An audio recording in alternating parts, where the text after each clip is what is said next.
This man drove a taxi in America just to pay his own school fees. Then he laid over 6,000 miles of cable under the ocean with his own money. And when he finally entered Nigeria's phone industry, he didn't compete.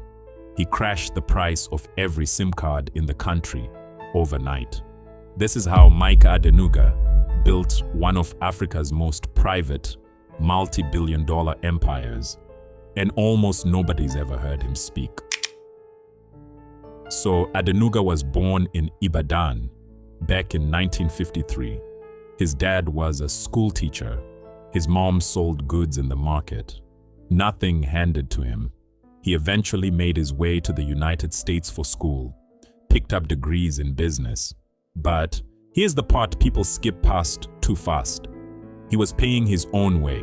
So while he's in class during the day, at night, he's driving a taxi around the city.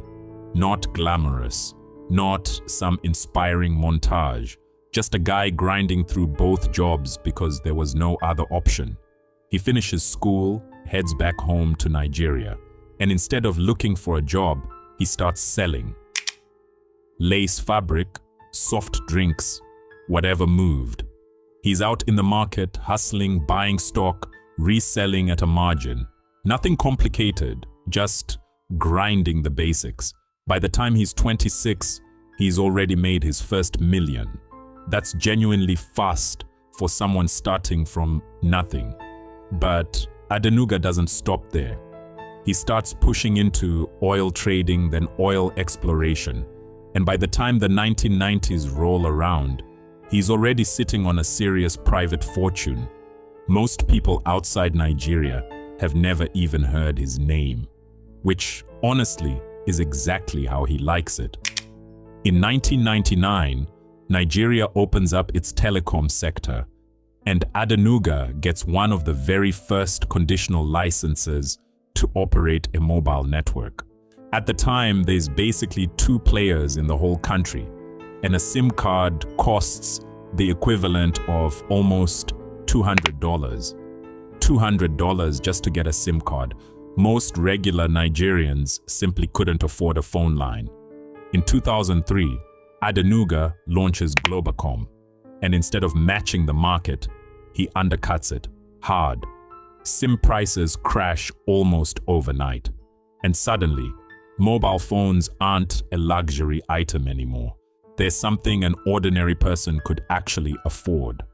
That single decision reshaped how tens of millions of Nigerians communicate.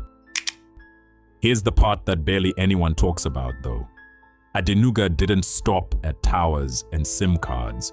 He wanted Nigeria connected to the rest of the world on his own terms. So he funds the construction of a submarine cable. Over 6,000 miles of it, running under the ocean from Nigeria, through Ghana, all the way to Portugal and the UK. Not a government project, not some multinational consortium. Adenuga's company built it. That cable alone dramatically changed the quality and cost of internet access across an entire region. And while all this is happening, he's also quietly picking up stakes in banking, building out his oil business under Conoil, expanding into real estate. Most billionaires want the cameras. Adenuga's the opposite. He rarely gives interviews. He almost never appears at public events. He built an empire and then disappeared behind it. Today, Forbes puts his net worth well into the billions, making him one of the wealthiest people on the entire continent, second only to Dangote in Nigeria, depending on who you ask. And yet, if you ask the average person on the street to describe him, most people couldn't. No flashy interviews, no public appearances chasing headlines, just decades of building quietly, methodically, one industry at a time.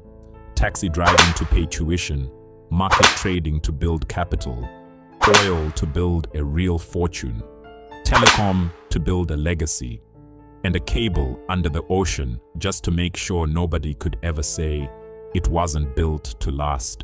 So next time somebody tells you real wealth needs attention to survive, remember this guy built a multi-billion-dollar empire while actively avoiding the spotlight the entire time. This has been the Empire Desk. If stories like this are your thing, subscribe. There's a lot more where this came from.